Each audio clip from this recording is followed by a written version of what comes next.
Good morning, everyone. Kings and Chronicles topic is going on. Next one unit is the production of chronicles.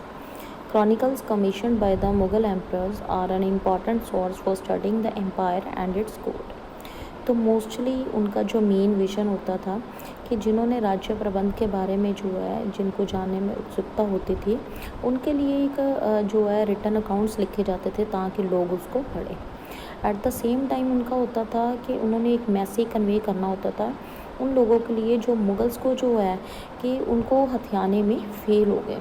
तो इस तरह जो rulers थे वो ensure करते थे कि उनके जो द्वारा लिखाए गए जो अकाउंट्स होते थे उसमें उनके रूल्स की मुगल रूल्स की जो है प्रोस्पेरिटी को खुशहाली को जो है वो लिखा जाए दर्शाया जाए।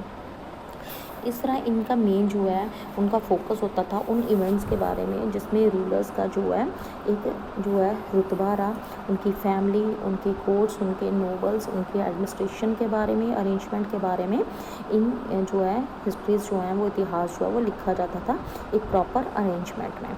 इनको अलग अलग टाइटल्स के नाम से जो है वो नवाजा जाता था, जैसे अकबरनामा, शाहजहाँनामा, आलमगीरनामा। तो ये सारी चीज़ें जो हैं जैसे Akbarnama that is a story of Akbar. तो इसी तरह जो है शाहजहाँनामा जो है शाहजहाँ के बारे में और आलमगीरनामा जो है आलमगीर के बारे में जो है वो उसकी स्टडी करवाता था। तो उनके बारे में उनकी लाइफ के बारे में हमें जो है इन अकाउंट्स में जो है वो पता चलता था। तो इनका एक मेन मोटिव होता था that in the eyes of authors. तो जो लिखारी होते थे उनका मेन मोटिव होता था कि एम्पायर और उसकी कोर्ट को जो है पूरे जो है लोगों में कैसे एक जो है प्रॉस्पेरिटी के साथ खुशहाली के साथ दिखाना, फ्रॉम तुर्किश टू पर्शियन। तो जैसे हमने पढ़ा है कि वो अपने आप को जो है तैमूर के ख़ानदान से जो है वो जोड़ना ज़्यादा पसंद करते थे। तो मुग़ल कोर्ट की जो क्रॉनिकल्स हैं mostly that were written in Persian language. तो वो पर्शियन लैंग्वेज में लिखा गया। तो Under the Sultans of Delhi, it flourished as the language of court and literary writings, alongside North Indian language. जो दिल्ली के सुल्तान थे तो उनके अंडर जो है जो पर्शियन लैंग्वेज थी डैट वाज, तो लिटरेरी राइटिंग्स में जितनी भी ज़्यादा जो है वो पर्शियन लैंग्वेज यूज़ की जाती थी अलॉन्ग साथ में जो है इंडियन लैंग्वेजेस के। हिंदवी जो है वो रीजनल जो है चीज़ों को लिखने के लिए जो यूज़ की जाती थी हिंदवी लैंग्वेज। इस तरह जो है बाद में देखा जाए जैसे देयर फर्स्ट रूलर बाबर, तो वो अपनी जितनी भी पोइट्री होती थी और साथ में जितनी भी उसकी मेमोरीज होती थी वो पर्शियन लैंग्वेज में लिखी जाती थी। इस तरह जो हिंदवी और पर्शियन लैंग्वेज के बीच में जो एक लैंग्वेज जो पैदा हुई that is a Urdu language with the interaction of Persian and with Hindavi.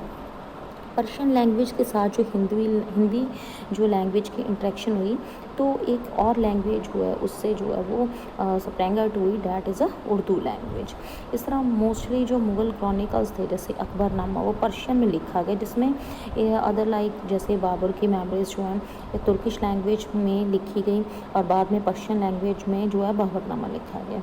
इस तरह जो संस्कृत टेक्स्ट हैं तो जैसे महाभारत और रामायण उसको बाद में पर्शियन लैंग्वेज में भी जो है वो लिखा गया।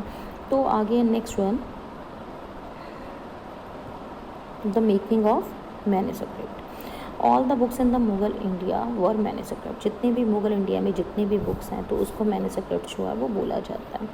तो डैट वर हैंड रिटन, जो हाथों से लिखे जाते थे। The centre of the manuscript production was the imperial किताब खाना। जितनी भी मैन्युस्क्रिप्ट्स होते थे जितने भी जो है रिटन अकाउंट्स होते थे उनको जो है इम्पीरियल किताब खाना में लिखे रखा जाता था। किताब खाना को अगर हम ट्रांसलेट करें तो that is a form in library, तो हम लाइब्रेरी इसको बोल सकते हैं।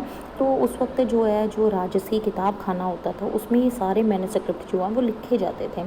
तो इस तरह इसमें एक कलेक्शन ऑफ मैन्युस्क्रिप्ट जो हैं that were kept and the new manuscripts were production and the creation of manuscripts involved a number of people. जब भी मैन्युस्क्रिप्ट लिखा जाता तो इसमें बहुत सारे जो लोग हैं शामिल होते थे for the performing the variety of task, अलग अलग काम करने के लिए। सबसे पहले जो पेपर मेकर्स होते थे तो वो जैसे किसी भी तरह से जो है उनकी डिमांड होती थी तो मैन्युस्क्रिप्ट लिखने के लिए तो वो पेपर मेकर्स जो हैं वो कागज़ बनाते थे। नेक्स्ट वन जो है जो स्क्राइब्स थे या कैलीग्राफर्स थे जो कॉपी को टेक्स्ट करते थे, ठीक है, और जो है इमुलेशन करते थे ताकि उसमें जो है इल्यूमिनेशन हो सके, उसमें जो है कागज़ जो है वो चमकदार बन सके। नेक्स्ट वन जो पेंटर्स होते थे उसमें अलग अलग सीन्स बनाते थे। फॉर एग्जांपल ये देखो पिक्चर बनी हुई है, तो उसमें जो है आगे जाके जो है बुक बाइंडर्स जो थे वो गैदर करते थे सारे पेजेस को, और उसके बाद जो है ऑर्नामेंटल कवर्स के साथ उसको जो है काफ़ी जो है अच्छी जो है उसको कवर कर दिया जाता था। नेक्स्ट वन जो है उसकी फिनिश देने के लिए अलग जो है वो मैन्युस्क्रिप्ट में जो है उसको फिनिश दी जाती थी, और ये काफ़ी जो है प्रेशियस ऑब्जेक्ट होते थे, काफ़ी कीमती होते थे, और इसको पूरे जो है वेल्थ और ब्यूटी के साथ जो वो तैयार किया जाता था। नेक्स्ट वन है कि एट द सेम पॉइंट जो है बहुत सारे लोग इसमें जो एक्चुअल प्रोडक्शन में मैन्युस्क्रिप्ट में जो शामिल होते थे, तो उनको अलग अलग टाइटल्स और अवार्ड्स के साथ जो है नवाजा जाता था। बहुत सारे कैलीग्राफर्स और जो पेंटर्स होते थे जो कि इसके साथ जुड़े होते थे। कैलीग्राफी जो है that is a art of hand writing as you all know. तो आगे देखा जाए तो अकबर का सबसे जो फेवरेट जो कैलीग्राफी जो था तो वो था नस्टलिक स्टाइल। तो ये जो है पूरी जो कलम होती है, तो कलम के साथ जो है वो स्याही में जो है भिगो के जो है कलम के साथ लिखा जाता था, और ये काफ़ी जो है एक हॉरिजॉन्टल स्ट्रोक के साथ जो है वो लिखा जाता था। This one is the folio of नस्टलाइक। So this is all about second unit manuscript और from Turkish to Persian. Maybe you all have understood. Thank you.